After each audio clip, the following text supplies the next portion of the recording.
ফুলের জিনিস ধানে, ধানের জিনিস গমে, শস্যের জিনিস বেগুনে, মাটির জিনিস বেগুনে, এরকম চলে যাওয়া।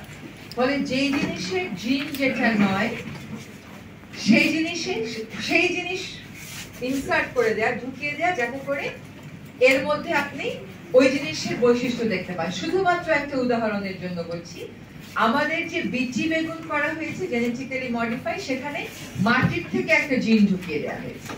তাহলে ওই জিনিসটা তো আসলে বেগুনে স্বাভাবিকভাবে থাকে না।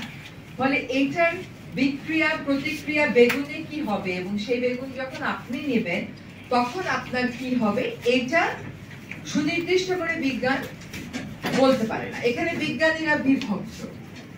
এবং আমাদের এই যে কনভেনশনাল বায়োলজিক্যাল ডাইভার্সিটি বা কার্টাহেনা প্রোটোকল অন বায়োসেফটি, এটার মূল আইনি ভিত্তিটাই হচ্ছে প্রিকশনারি প্রিন্সিপাল বা পূর্ব সতর্কতামূলক নীতি।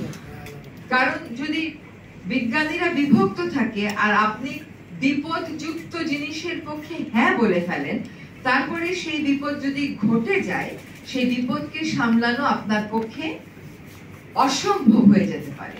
সেজন্যই বলা হয় যে আপনি প্রিকশনারি প্রিন্সিপালে চলে, পূর্ব সতর্কতামূলক নীতি।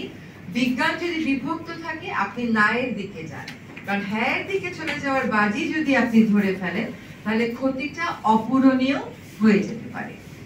আমরা আজকে আপনাদের সামনে এসেছি কারণ এখন যে জিএম প্রযুক্তি প্রবর্তনের কথা বলা হচ্ছে সেটা আর কোনো শস্য না, এটা স্ট্রবেরি না, এটা আমাদের ধান।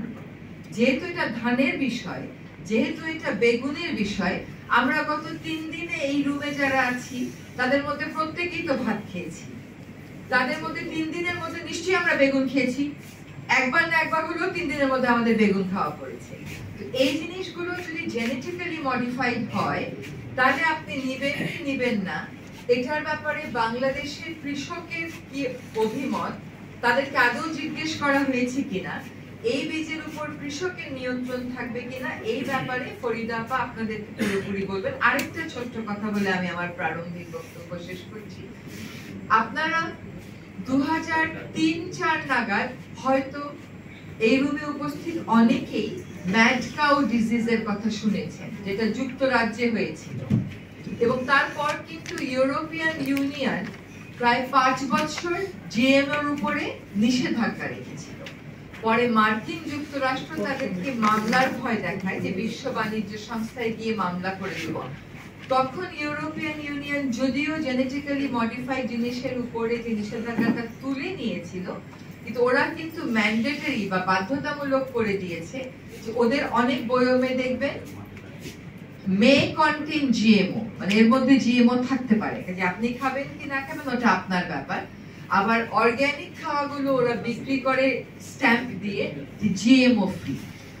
কাজে এটা উন্নত বিশ্ব যে নিয়ে নিয়েছে সেটা মনে করারও কিন্তু কোনো কারণ নেই। সেজন্য এখন আমাদেরকে কোম্পানিগুলো বেছে নিচ্ছে, কেন বেছে নিচ্ছে এই সমস্ত বিস্তারিত বলার জন্য আমি এখন